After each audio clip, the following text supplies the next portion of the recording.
Assalamualaikum warahmatullahi wabarakatuh. Bismillahirrahmanirrahim. Ashhadu an la ilaha illallah wa ashhadu anna Muhammadar Rasulullah.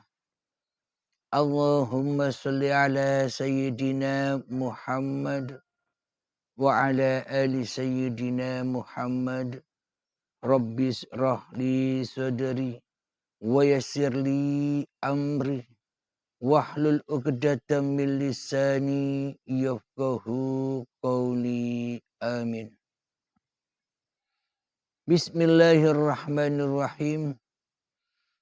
Salam hormatku, salam ta'zimku buat para sahabat-sahabatku tercinta dimanapun Anda berada, baik yang ada di dalam ataupun yang ada di luar negeri. Dan semoga kita semua yang selama ini mengalami musibah segera diangkat musibahnya dan segera dilimpahkan rezeki yang barokah dari Allah Subhanahu wa taala. Amin ya rabbal alamin.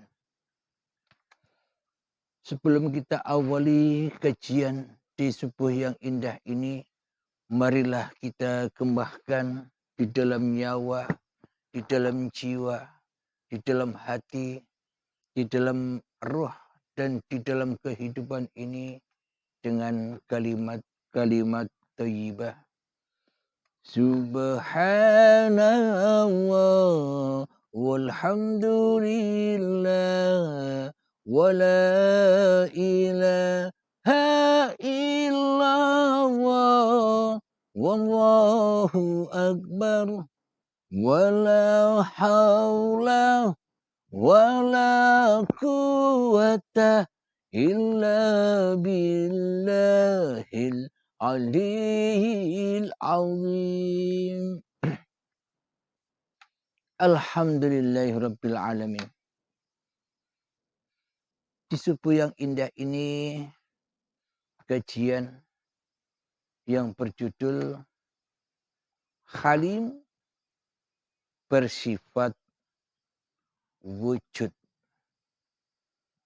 Jadi sifat wajib bagi Allah yang 20 itu saya ambil sebagai sifat saya, sebagai sifatnya Abdul Halim. Dan sifat muhalnya Allah yang tidak mungkin bagi Allah, saya jadikan sifat wajibnya Allah. Sifat wajib Allah saya ambil, sedangkan sifat muhalnya Allah bagi Allah.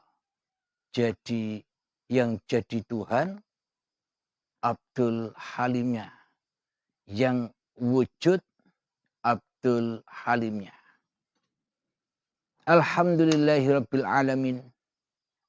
Meskipun selama ini kita dididik di dalam agama, dididik di dalam ilmu ketuhanan, yang mana sifat wujud itu hanyalah milik Tuhan, sifat wujud itu hanyalah milik Sang Pencipta, tapi semuanya hanyalah omong kosong saja. Semuanya hanyalah kedustaan di dalam beragama saja. Selama ini kesyirikan demi kesyirikan, kemungkaran demi kemungkaran sudah menerpa kita di dalam berkeyakinan dalam agama. Agama apapun itu. Baik itu agama Islam, Nasrani, Yahudi, Majusi, Sabi'in dan sebagainya. Bila di dalam hatiku Abdul Halimnya yang wujud, ya berarti akulah Tuhan itu. Dan bila Tuhan yang menciptakan kita tak wujud, dan bila Tuhan yang menciptakan kita tak hidup, dan bila Tuhan yang menciptakan kita tak ada kuasanya sama sekali terhadap diriku, Abdul Halim, bagaimana Tuhan dikatakan Tuhan yang tak ada itu? Bagaimana Tuhan disebut Tuhan yang tak wujud itu? Bagaimana Tuhan disebut dengan Tuhan yang tak hidup dan yang tak berkuasa itu selama ini? Karena selama ini yang ada di dalam dadaku yang wujud, yang nyata, yang hidup hanya Abdul Halimnya saja. Coba cek di dalam hati kita masing-masing. Kan demikian adanya. Kita selama ini hanya pura-pura bertuhan saja. Tapi di dalam hati kita tak percaya dengan adanya Tuhan. Kita selama ini hanya pura-pura beragama saja. Akan tetapi di dalam hati kita tak percaya dengan agama. Karena apa? Karena hati kita lahir dari batu. Kerasnya hati melebihi kerasnya batu. Yakni hati yang tak bertuhan, hati yang ateis, yang mana sifat wujud selama ini kita akui sebagai sifat wujud diri manusia kita. Kita merasa bisa mewujudkan hidup kita sendiri. Kita merasa bisa mewujudkan badan kita sendiri. Kita merasa bisa mewujudkan amal-amal kita sendiri. Kita merasa bisa mewujudkan ilmu-ilmu yang kita punya sendiri. Kita merasa bisa mewujudkan sholat-sholat yang kita lakukan selama ini. Kita merasa bisa mewujudkan pekerjaan apa yang kita kerjakan selama ini. Kita merasa bisa mewujudkan meja ini. Kita merasa bisa mewujudkan alam sekitar yang kita lihat ini. Kita bisa mewujudkan gunung erupsi dan gunung yang tidak erupsi. Kita bisa mewujudkan lautan yang indah dan lautan yang penuh dengan tsunami. Kita bisa mewujudkan pemandangan yang indah dengan pemandangan banjir di mana-mana. Seolah-olah semua itu terwujud karena wujudnya diri kita sendiri selama ini. Berarti Abdul Halim ini kan Tuhan yang wujud. Coba kita cek bersama, wahai sahabatku, kira-kira sama enggak hatiku dengan hatimu? Yang selama ini merasa jadi Tuhan yang wujud. Sementara Tuhan yang wujud yang selama ini kita sebut tak pernah ada wujudnya alias gaib. Yang kita bisa selama ini ya hanya mentuhankan diri kita sendiri. Yang bisa kita lakukan selama ini ya berkuasa atas diri dan badan kita sendiri yang wujud ini. Jadi kalau sudah wujud bisa mentuhani yang wujud. Bila kalau sudah wujud maka bisa menjadi Tuhan atas kewujudan diri Abdul Halimnya di dalam hatinya untuk mewujudkan segala benda, segala apa-apa, segala siapa-siapa, dan segala sesuatu bisa diwujudkan oleh Abdul Halimnya. Kenapa? Karena Abdul Halim ini wujud. Maka wujudnya segala alam semesta ini karena bersandar, karena kewujudan, karena ciptaan Abdul Halimnya sendiri di dalam hatiku. Karena yang wujud, karena yang hidup ya hanya aku. Maka tiada Tuhan selain aku Abdul Halim yang pasti terlihat jelas kewujudannya di hatiku. Jadi selama ini sifat wujudnya Allah yang mana sifat wujud itu hanya untuk Allah, kita rampok, kita rampas, kita akui sebagai sifat wujud hidup dan wujud badan kita sendiri selama ini. Ketika kita sudah merampas sifat wujudnya Allah, maka selamanya Allah akan gaib. Di saat kita merampas sifat wujudnya Allah, maka selamanya Allah tiada. Allah Adam. Jadi sifat muhal Allah itu Adam. Kebalikan dari sifat wujud. Bila wujud itu artinya ada, dan bila Adam itu artinya tidak ada. Jadi sementara yang selama ini yang teraplikasi di dalam hati kita, kita menjadikan Tuhan seperti sifat Adam, yakni makhluk dan mati. Makhluk dan tiada. Jadi yang sebenarnya Abdul Halimnya yang Adam, yang sesungguh-sungguhnya Abdul Halimnya yang harus Adam, Abdul Halim selama ini tidak mau. Bila Abdul Halim ini dikatakan Adam. Bila Abdul Halim ini dikatakan tak ada. Abdul Halim tidak pernah rela, tidak pernah ridho di dalam hatinya bila Abdul Halim ini dikatakan ora wujud. Abdul Halim tidak akan pernah rela dan ridho di dalam hatinya bila dikatakan Abdul Halim ini gaib. Wong nyata-nyata ini wujudku. Wong nyata-nyata ini hidupku, bagaimana aku Abdul Halim dikatakan ora wujud. Bagaimana mungkin Abdul Halim dikatakan gaib.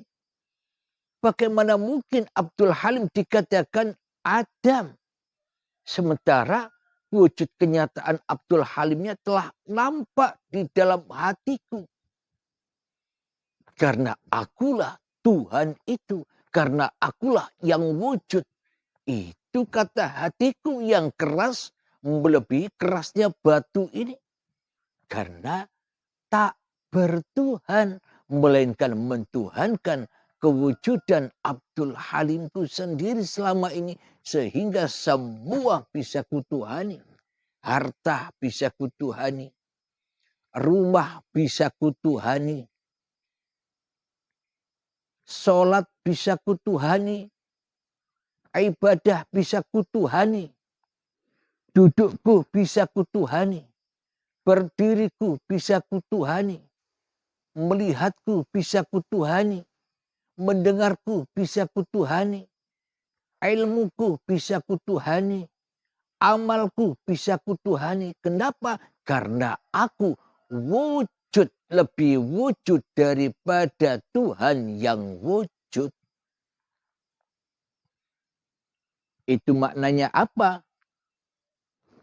Maknanya Abdul Halim selama ini 1000% tidak percaya kepada kewujudan Tuhannya yang telah mewujudkan diri Abdul Halimnya selama ini.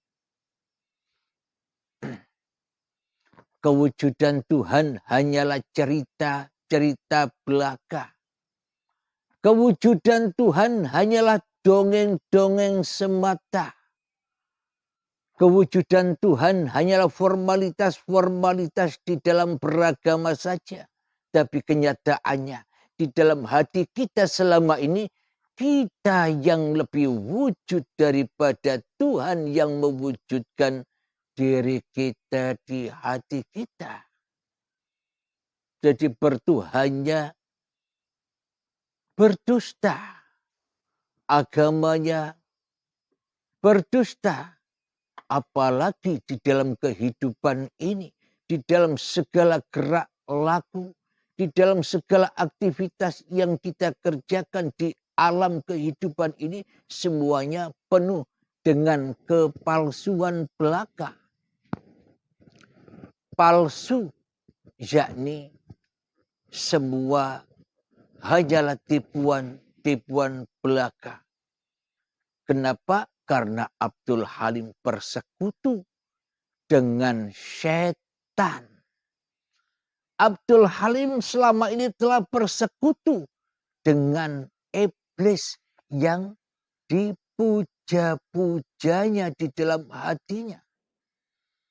Iblis setan yang dimaha besarkan di dalam hati Abdul Halimnya. Iblis dan setan yang selama ini diagung-agungkan keberadaannya di dalam hati Abdul Halimnya. Karena itulah Abdul Halim selama ini selalu ikut arahan iblis dan setan. Abdul Halimnya selama ini mengikuti, menjadi rasul-rasulnya, menjadi utusan-utusannya, menjadi pesuruh-pesuruhnya iblis dan setan di dalam hati Abdul Halimnya. Daripada menjadi rasulnya Allah, daripada menjadi utusannya Allah, daripada menjadi pesuruhnya Allah di dalam hati Abdul Halimnya. Kenapa? Karena Allahnya Adam. Karena Allahnya tidak ada bagi Abdul Halimnya selama ini. Karena Allahnya tak hidup bagi Abdul Halimnya selama ini. Karena Allahnya tak berkuasa apapun terhadap Abdul Halimnya. Kecuali iblis dan setan yang telah membimbingku selama ini. Yang telah menjadi mursyid bagiku selama ini. Yang aku turut, yang aku ikuti. Karena iblis dan setan selalu menyombongkan dirinya kepada Tuhan yang telah menciptakannya. Disuruh sujud kepada keadamannya, disuruh sujud kepada ketiadaannya, disuruh sujud kepada kegoibannya. Iblis setan selama ini tidak mau dengan sombong dan angkuhnya di dalam hatinya. Berarti itu semua kan sama persis dengan keadaan masing-masing hati kita yang tak rela, yang tak ridho kita dikatakan tak ada. Yang tak rela dan tak ridho kita dikatakan goib. Yang tak rela dan yang tak ridho kita dikatakan rusak. Kita dikatakan hancur. Kita dikatakan tidak wujud. Alhamdulillahirabbil alamin. Sebelum kita lanjutkan, marilah kita ambil sedikit kesempatan untuk mengheningkan cipta di dalam hati kita guna mempersembahkan wujud ini kepada yang wujud. Guna mempersembahkan wujud ini kepada yang menciptakan wujud ini. Guna di dalam keheningan itu untuk mempersembahkan wujud hidup ini kembali kepada Sang Penghidup, Sang Pencipta yang menghidupi Abdul Halim dan menghidupi diri kita semua. Agar semuanya kembali kepada asalnya, yang wujud menjadi wujud, yang Adam menjadi Adam. Tuhan yang mentuhani manusia, wujud manusia yang dituhani oleh yang wujud menjadi Adam, agar kita tidak jadi setan lagi, agar kita tidak menjadi rasulnya setan lagi, agar hati kita tidak menjadi utusan-utusan setan lagi, agar hati kita tidak menjadi pesuruh-pesuruh setan lagi, agar hati kita tidak menjadi pasukan-pasukan iblis dan setan guna menyerang Tuhan yang wujud. Seperti kejadian selama ini yang ngaku-ngaku Abdul Halimnya lah yang wujud di hatiku. Marilah kita bersama mengheningkan cipta barang sejenak 3 menit. Mengheningkan cipta mulai bismillahirrahmanirrahim. Silakan masuk dan berperanglah di dalamnya.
Alhamdulillahirrabbilalamin. Mengheningkan cipta selesai.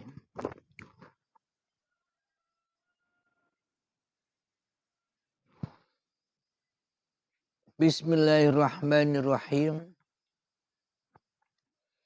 Dari pemaparan di depan itulah kenyataan bahwa Abdul Halim ini bersifat wujud selama ini.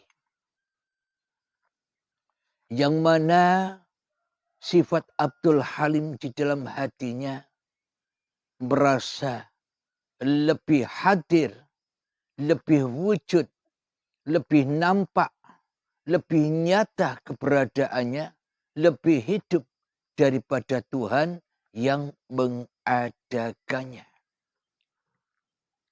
Seolah-olah Abdul Halim merasa wujud sendiri. Seolah-olah Abdul Halimnya merasa hidup sendiri. Ia tidak. Dan merasa selama ini segala aktivitas yang kita kerjakan seolah-olah ada sendiri. Kita yang mengadakan. Kita yang mewujudkan.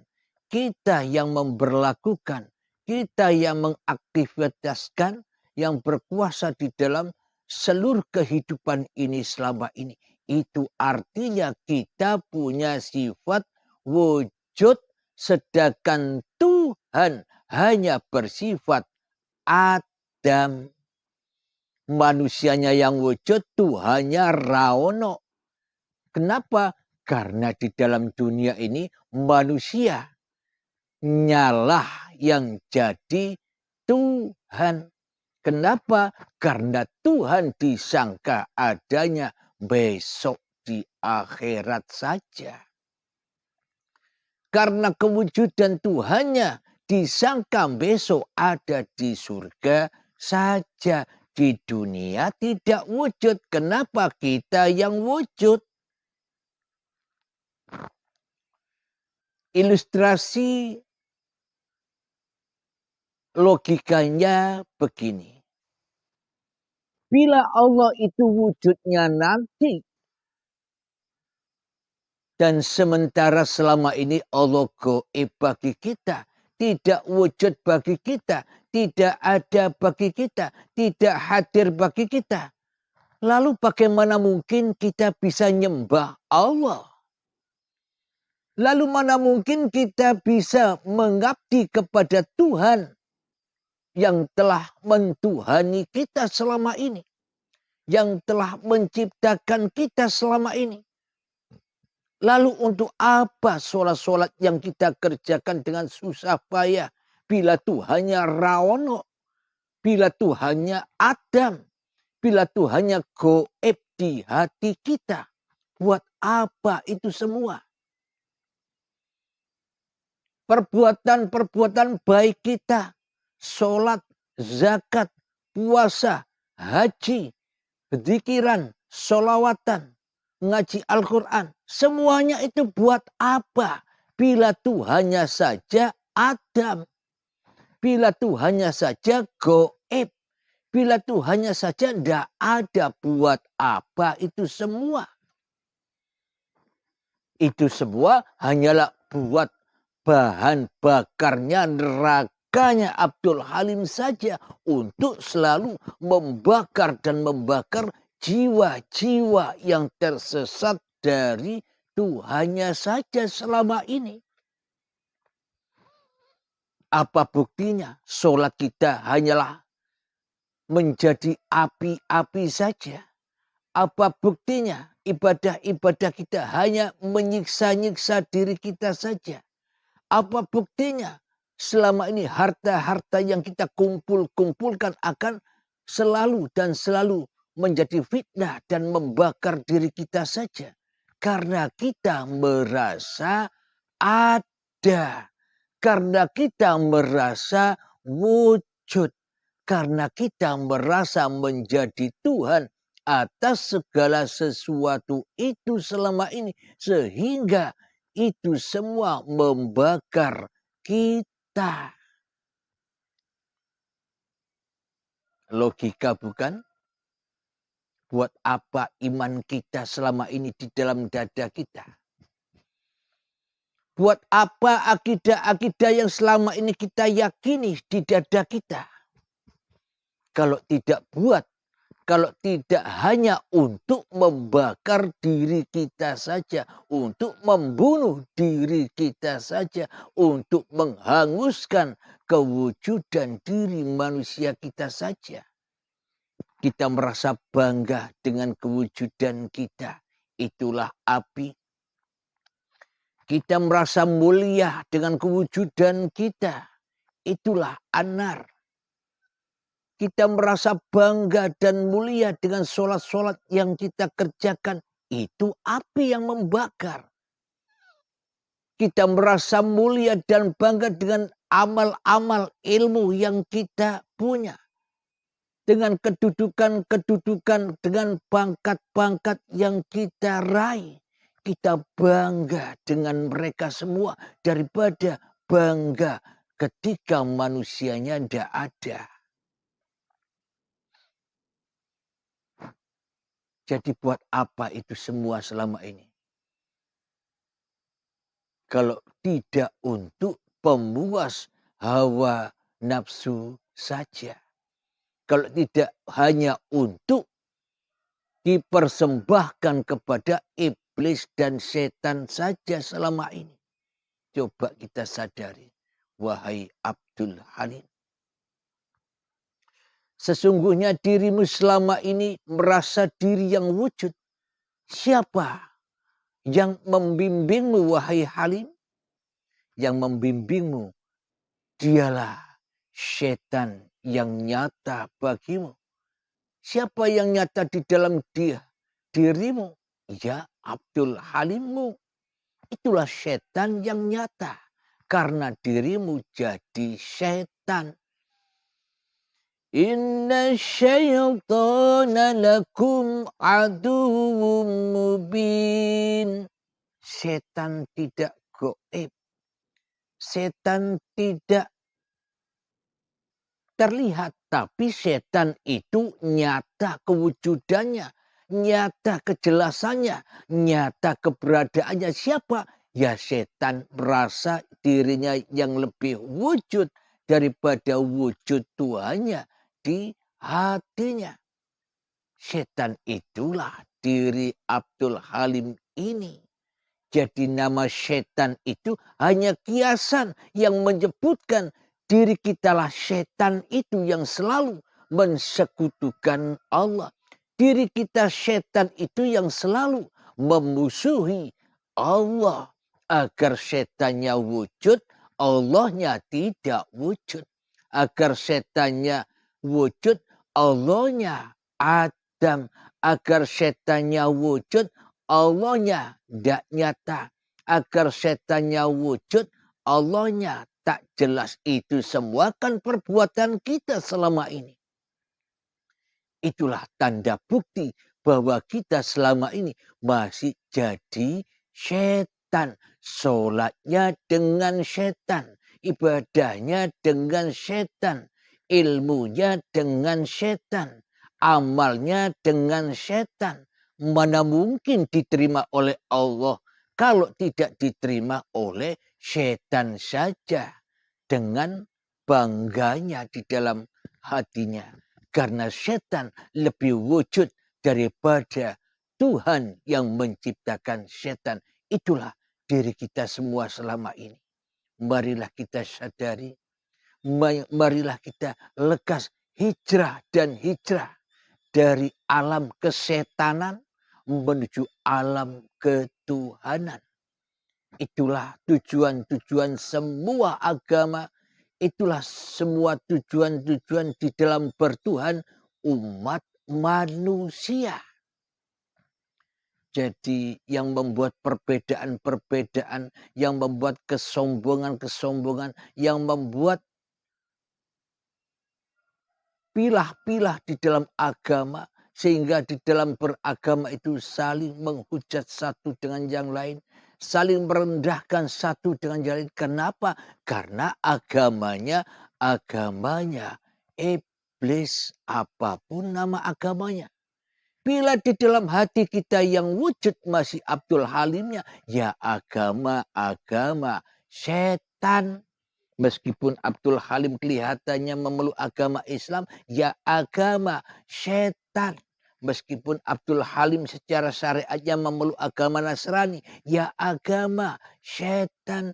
Meskipun Abdul Halim secara syariatnya memeluk agama Yahudi, ya agama setan. Pokoknya bila yang wujud, bila yang hidup, bila yang ada, hanya Abdul Halimnya, itulah agama setan. Karena yang jadi Tuhan masih Abdul Halimnya daripada Allah. Karena yang wujud di dalam hatinya masih Abdul Halimnya daripada Allah. Itulah realita, itulah bacaan-bacaan hati yang terkutuk sehingga menjadi batu yang mana semuanya tak akan pernah diterima karena batu tidak bisa apa-apa. Alhamdulillahirabbil alamin, batu itulah yang menjadi bahan bakarnya neraka jahanam yang menyala-nyala. Batu itulah yang membakar jiwa-jiwa yang tersesat dari Tuhannya. Hati itulah yang menjadikan domba-domba yang tersesat di dalam jiwa kita. Kenapa jiwa kita disebut domba? Kenapa jiwa kita disebut anjing?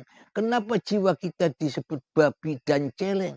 Kenapa jiwa kita disebut tersesat? Kenapa? Karena kita derajatnya tidak lebih rendah daripada anjing dan celeng, yakni derajat kita di bawahnya hayawan.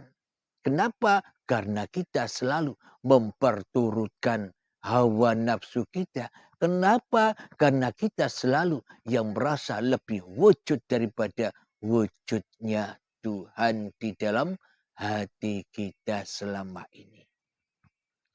Jadi intinya sifat wujud sudah aku akui sebagai wujud Abdul Halimku, sedangkan kebalikan dari sifat wujud yakni sifat Adam bagi Allah saja. Kenapa? Karena Allahnya tidak ada buat Abdul Halimnya di dalam hatinya. Allahnya tidak wujud bagi Abdul Halimnya di dalam hatinya. Allahnya tidak hidup bagi Abdul Halimnya di dalam hatinya. Yang ada, yang wujud, yang hidup hanya setan yang terkutuk saja selama ini di dalam hati Abdul Halimnya. Jadi keterangan di paparan ini kebalikan dari yang biasanya. Biasanya menerangkan tentang ketuhanan, ini menerangkan tentang kemanusiaan. Karena kemanusiaannya lebih berperan sebagai Tuhan daripada peran Tuhannya di hatinya. Agar aku Abdul Halim, agar kita semua menyadari kesalahan-kesalahan diri kita. Agar kita bisa kembali menjadi Rasul-Rasulnya Allah. Agar kita kembali menjadi utusan-utusannya Allah. Agar kita kembali menjadi pesuruh-pesuruh Allah. Agar kita kembali menjadi hamba-hamba Allah. Agar kita merasa menjadi ciptaan-ciptaan makhluknya Allah. Daripada kita menjadi rasulnya setan. Daripada kita menjadi utusannya setan. Daripada kita menjadi pesuruhnya setan.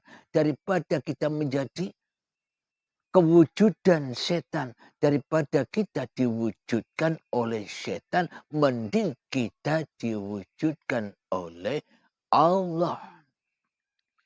Bagaimana caranya Allah biar wujud buat kita? Ya jangan merasa wujud dirimu di hatimu. Begitu caranya. Lewat pintu baiat dan lewat pintu hening itu sendiri.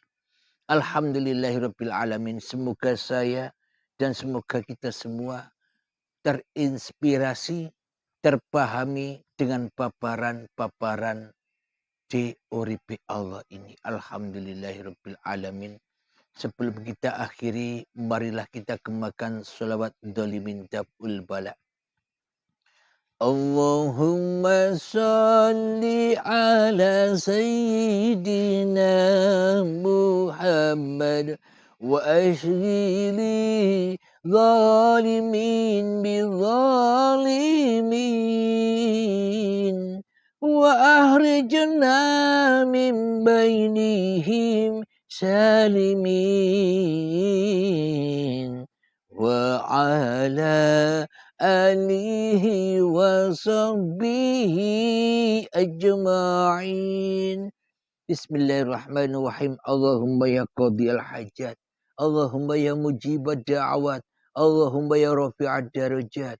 Allahumma ya muhillal muskilat. Allahumma ya syafi'al amrat. Allahumma ya kafiyal muhimmat. Allahumma ya dafi'al baliyat. Allahumma khtim lana bil iman. Allahumma khtim lana bil islam. Bijahi sayyidil mursalin. Rabbana atina fid dunya hasanah. Wa fil akhirati hasanah wa qina adzabannar. Akhirul kalam. Assalamualaikum warahmatullahi wabarakatuh.